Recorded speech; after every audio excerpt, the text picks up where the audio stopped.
जय माता की दोस्तों। माता रानी की कृपा आप सभी लोगों पर सदा और सर्वदा बनी रहे। दोस्तों, आपका स्वागत है अपने channel my lovely home and garden में। दोस्तों, इस वीडियो में आज मैं बात करूंगी पूर्णिमा, वैशाख पूर्णिमा की जो कथा है उसके विषय में। तो जरूर से ध्यानपूर्वक सुने। आज इस वीडियो में कथा के बारे में हम लोग बात करेंगे। इस पूर्णिमा की कथा क्या है। तो दोस्तों, एक रिक्वेस्ट है उसके पहले कि आप अभी तक मेरे चैनल पर नए हैं तो मेरे चैनल को सब्सक्राइब करें, बेल नोटिफिकेशन दबाएं ताकि आने वाले वीडियो की जानकारी आप तक समय से पहुंच सके। और कुछ भी जानकारी अच्छी लगे दोस्तों तो लाइक जरूर करें, अपने फ्रेंड्स और फैमिली में शेयर जरूर करें। तो ज़्यादा देर न करते हुए कहानी हम लोग शुरू करते हैं दोस्तों, कथा शुरू करते हैं। पहले तो विधि विधान से जिस तरह से हमें पूजा करना है पूजा करेंगे हम दोस्तों। उसके बाद दोस्तों, आज के दिन श्री हरि विष्णु और माता लक्ष्मी की खास करके पूजा होती है। और श्री हरि विष्णु और माता लक्ष्मी के साथ साथ अपने भोले बाबा, भोले भंडारी शंकर जी की भी, माता पार्वती की भी पूजा होती है दोस्तों। आज माता लक्ष्मी को प्रसन्न करने के लिए खीर का भोग, साथ ही खुशबूदार लाल पुष्प जरूर अर्पित करें।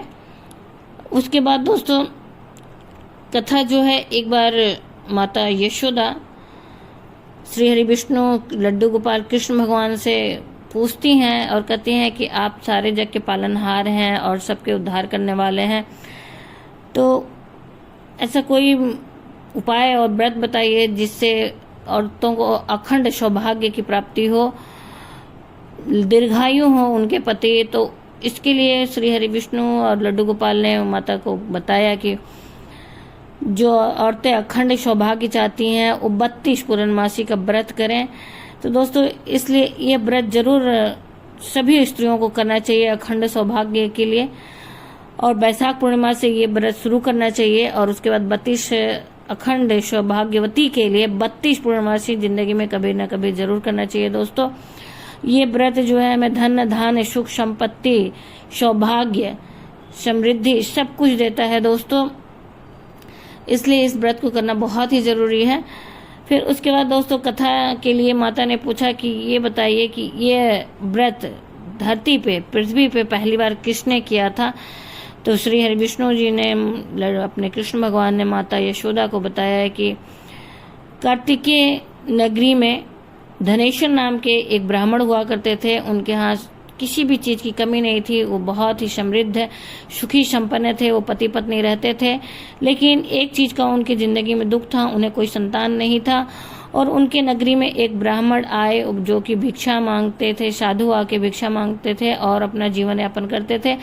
लेकिन धनेश्वर जी के घर जाके भिक्षा नहीं मांगते थे। यह देखकर धनेश्वर जी को बहुत दुख होता था। और एक दिन उन्होंने उस साधु महात्मा से पूछे कि आप ऐसा क्यों करते हैं।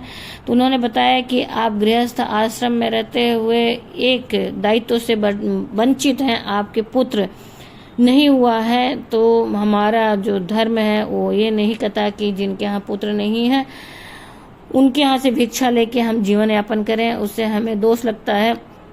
इस बात को सुनकर धनेश्वर को बहुत ही दुख हुआ और उन्होंने साधु के चरणों में गिर के कहा कि कुछ उपाय बताएं जिससे हम अपने जीवन में संतान की प्राप्ति कर सकें। तो धनेश्वर जी ने कहा कि आप माता चंडी का पूजन अर्चन करें, उनका ध्यान लगाएं और विधि विधान से पूजन करें, उन्हीं के आशीर्वाद से आपकी ज़िंदगी में परिवर्तन हो सकता है। धनेश्वर जी अपने जंगल में चले गए और उन्होंने वहाँ पे 16 दिन माता चंडी का ध्यान लगाया, पूजन अर्चन किया, माता दुर्गा का ध्यान लगाया, पूजन अर्चन किया। और माता प्रसन्न हुई और उन्हें आशीर्वाद दें कि जाओ, तुम्हें कल पूजा के बाद एक आम के वृक्ष दिखेगा और वहाँ से तुम आम ले लेना और अपनी पत्नी को उसे खिला देना, उससे उसे गर्भ धारण हो जाएगा। लेकिन तुम्हारे पुत्र की आयु सिर्फ 16 वर्ष की होगी। तो इस बात को सुनकर उन्हें तकलीफ हुआ, लेकिन उन्होंने माता के चरणों में विनती किया कि कैसे और आगे क्या किया जाए कि मेरे पुत्र की लंबी आयु हो सके। तो उन्होंने कहा कि उसके बाद तुम पति पत्नी दोनों लोग 32 पूर्णमासी करना और भोले भंडारी जो हैं शिव शंकर जी हैं उनकी पूजा अर्चन करना और उन्हें जितना हो सके उतना दीपक जलाना, लेकिन सिर्फ 32 सोमवार ही करना, उनके चरणों में जितना दीपक हो सके जलाना। तो इस तरह से इस उपाय को बताकर माता चंडी वहाँ से अंतर ध्यान हो गई और वो ब्राह्मण वहाँ से चले पूजन के बाद। तो उन्हें एक वृक्ष दिखा आम का, जहाँ से वो आम तोड़ने के लिए कोशिश कर रहे थे, लेकिन आम काफ़ी दूर था। इसलिए उन्होंने गणेश भगवान का ध्यान लगाया और गणेश भगवान से प्रार्थना की, जिससे वह वृक्ष से आम तोड़ पाए। गणेश भगवान विघ्न हरता है और उन्होंने उनकी मदद की और वो वहाँ से आम तोड़ पाए और ला के अपने पत्नी को दिए और खाने के लिए कहा। धनेश्वर जी की बात मान के उनकी पत्नी ने उसे खाया और वह गर्भवती हुई। उसके 9 महीने बाद उन्हें संतान की प्राप्ति हुई, उन्हें पुत्र की प्राप्ति हुई।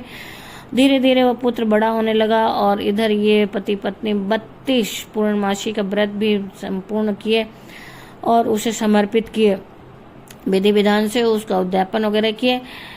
लेकिन उन्हें मन में डर था और चिंता सताई जा रही थी कि 16 साल होने पे पता नहीं पुत्र बचेगा कि नहीं बचेगा, क्या होगा। फिर उन्होंने क्या किया कि उन्हें देवीदास जी जो उनके पुत्र थे, उनका नाम देवीदास रखा गया और देवीदास जी को उन्होंने उनके मामा को बुलाकर कहा कि इन्हें काशी पढ़ने के लिए 1 वर्ष के लिए ले जाइए और रास्ते में जो भी मिले पुण्य उन्हें धन दे के विदा किया और कहा कि आप जगह जगह हवन पूजन यज्ञ कराते हुए जाइए। तो देवीदास और उनके मामा वहाँ से चल दिए काशी के लिए और रास्ते में वहाँ उन्होंने आश्रय लिया एक गांव में, एक धर्मशाला में। और उसी धर्मशाला में एक बारात रुकी हुई थी। वहाँ पे जो बारात रुकी थी उस दूल्हे की बर का तबीयत खराब हुआ और वह बर के पिता सोचे कि क्यों न मैं अपने बेटे की जगह देवीदास से उस कन्या की शादी करा दूं और उसके बाद सुबह विदाई करा के अपने घर ले आऊंगा। इस तरह से सोचकर उन्होंने उसके मामा से बात की, देवीदास के मामा जी से बात की। तो मामा ने कहा कि ठीक है, कन्यादान में जो भी सामान मिलेगा वह सब आप हमें दे देंगे। इस तरह से करके देवीदास की शादी उस राज्य के ब्राह्मण के पुत्री से हो गई। और रात में जब विवाह हो गया और वो जब कन्या और देवीदास पहुंचे कोहबर में, जहाँ पे उनका बना रहता कोहबर, वहाँ पहुंचे तो देवीदास की आंखों में आंसू थी और उन्हें ग्लानि हो रही थी कि ये नहीं करना चाहिए था।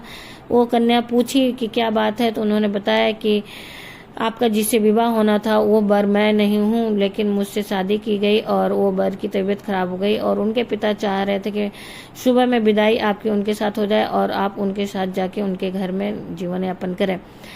कन्या ने कहा कि नहीं, मैं अब उनके साथ नहीं जाऊंगी, मेरी विवाह आपके साथ हुई तो आप ही मेरे बर हैं और आप ही के साथ मैं अब जीवन यापन करूंगी, ठीक है, आप निश्चिंत रहें। फिर उन्होंने कुछ चिन्ह अपना, उस कन्या ने कुछ चिन्ह देवीदास को दी और देवीदास ने भी अपना को एक मुद्रिका 3 नगों वाला दे के वहाँ से चले गए।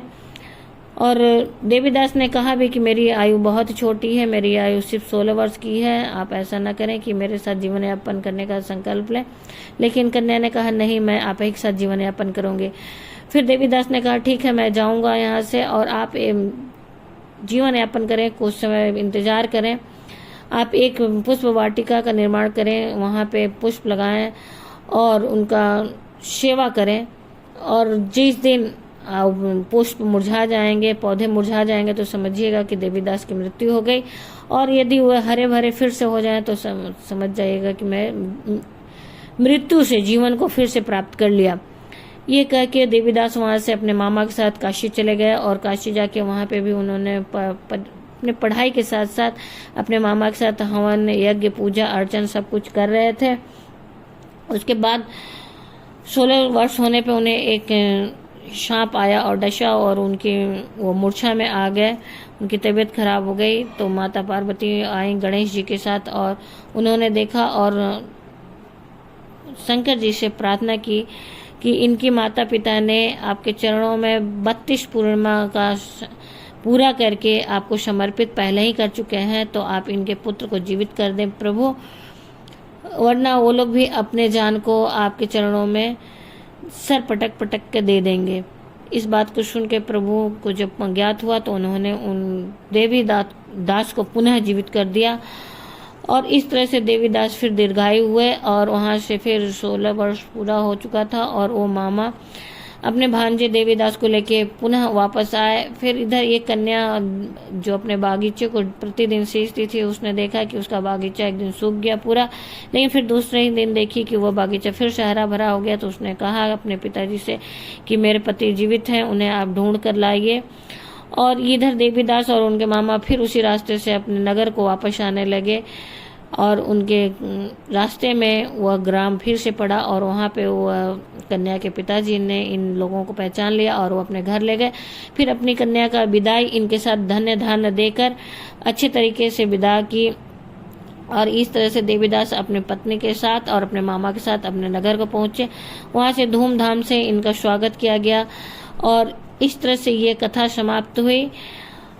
तो दोस्तों, जो भी धन्य धान सुख संपत्ति और सौभाग्य चाहता है तो जीवन में कम से कम 32 पूर्णमासी का व्रत जरूर धारण करें और विधि विधान से पूजन करें।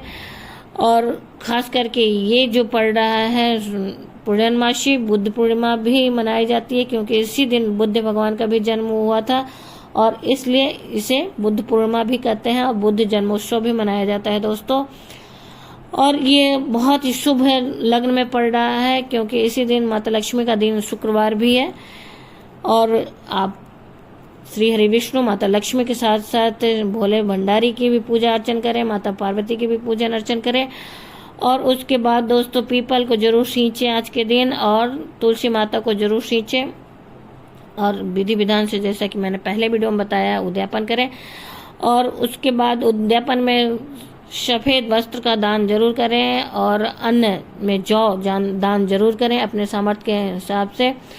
आप दक्षिणा भी जरूर दान करें, दक्षिणा भी दें और दान की सामग्री को पहले आचमनी करके दें। उसके बाद दोस्तों आज के दिन आप माता लक्ष्मी को प्रसन्न करने के लिए खीर का भोग जरूर लगाएं और संध्या काल में चंद्रदेव का अर्घ देकर पति पत्नी कच्चे दूध से अर्घ गाय के दूध से जरूर दें और ओम सोम सुमाय नमः का मंत्र जाप करते हुए या फिर ओम चंद्रमसे नमः का जाप करते हुए अर्घ दें। चंद्रदेव का ये मंत्र है दोस्तों।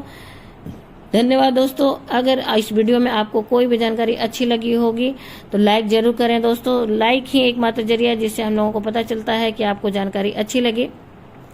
और अपने फ्रेंड्स और फैमिली में ज़्यादा से ज़्यादा शेयर करें ताकि हम लोग किसी और की भी ज़िंदगी में कंट्रीब्यूशन कर सके, कुछ दान कर सके। फिर दोस्तों फिर मिलते हैं एक नई जानकारी के साथ नई वीडियो में। धन्यवाद दोस्तों। जय माता की दोस्तों। माता रानी की कृपा आप सभी लोगों पे सदा और सर्वदा बनी रहे। दोस्तों आप अभी तक मेरे चैनल पे नए हैं तो मेरे चैनल को सब्सक्राइब जरूर करें और बेल नोटिफिकेशन जरूर दबाएं ताकि आने वाली जानकारी आप तक समय से पहुंच सके। जय माता की दोस्तों। दोस्तों माता रानी के नाम का जयकारा कमेंट बॉक्स में जरूर लगाएं। इससे बहुत ही एनर्जी मिलती है, वातावरण में सकारात्मक ऊर्जा का संचार होता है दोस्तों। तो कमेंट बॉक्स में जय माता की जरूर लिखें। धन्यवाद दोस्तों।